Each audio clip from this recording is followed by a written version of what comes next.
si Noël ne change rien aujourd'hui, ce soir, dans mon attitude, et qu'en ressortant ici, je retombe dans mes habitudes, c'est juste du folklore. C'est juste une fête traditionnelle et rien d'autre. Mais ce n'est pas ça, la célébration de la nativité du Christ. Voyez-vous, parce que Dieu, là, s'humilie. Il s'humilie pour nous.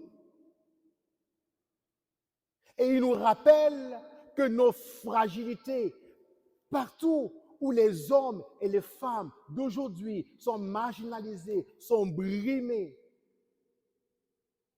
à plusieurs niveaux, là, Dieu peut manifester sa puissance.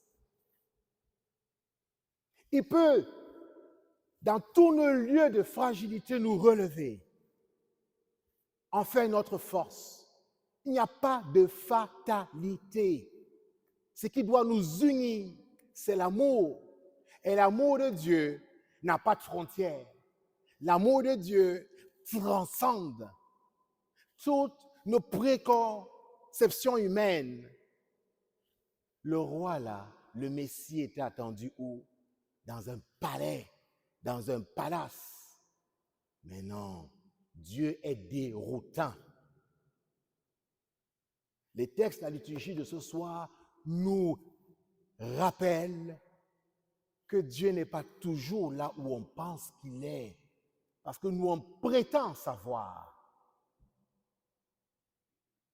Dieu est déroutant. Dieu est caché dans l'autre personne qui me dégoûte, qui me répugne. Il est là. Il se tient là. Dieu est là. Bien-aimé dans le Christ, pour que la nouvelle de Noël soit agréable, il convient, bien-aimé dans le Christ, que nous puissions regarder nos vies, nos attitudes, nos comportements, nos regards, nos stéréotypes.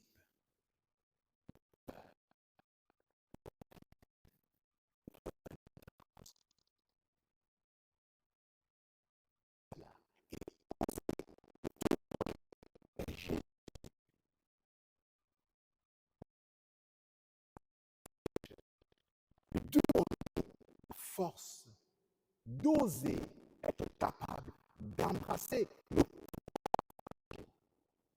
Et c'est ainsi que nous serons capables d'embrasser la fragilité du monde, les laideurs du monde, et y faire briller la lumière du Christ et être des êtres lumineux et lumineuses.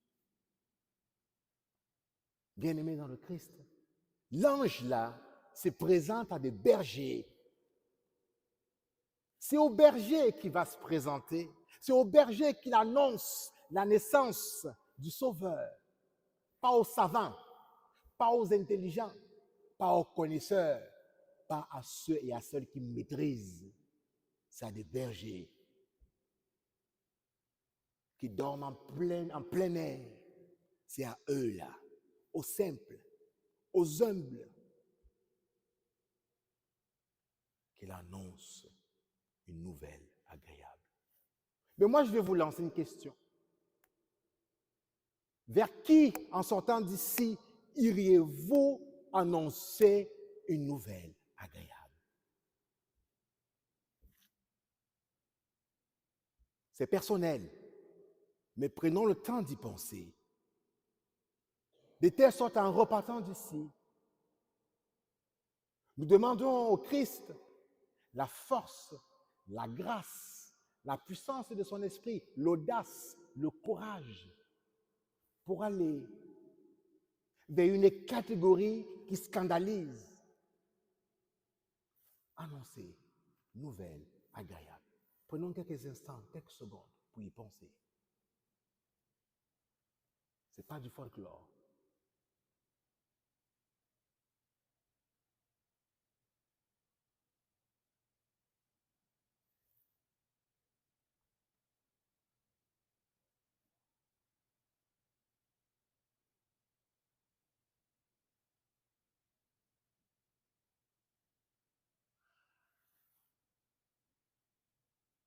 Demandons au Seigneur, au cours de cette Eucharistie,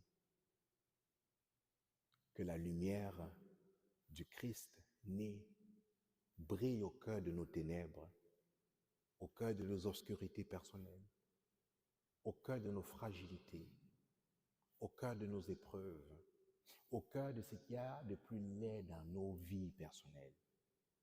Parce que tant que nous ne serons pas capables de nous regarder tels que nous sommes, avec nos épreuves, nos handicaps, nos laideurs, nos fragilités,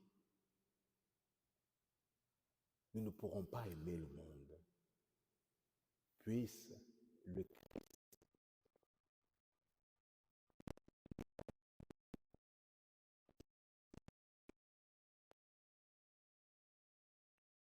ces hommes et ces femmes de lumière qui annoncent un Christ à jamais vivant, qui annoncent un Christ vivant, une nouvelle agréable au cœur du monde, sans peur, sans crainte, sans honte, avec fierté, avec joie.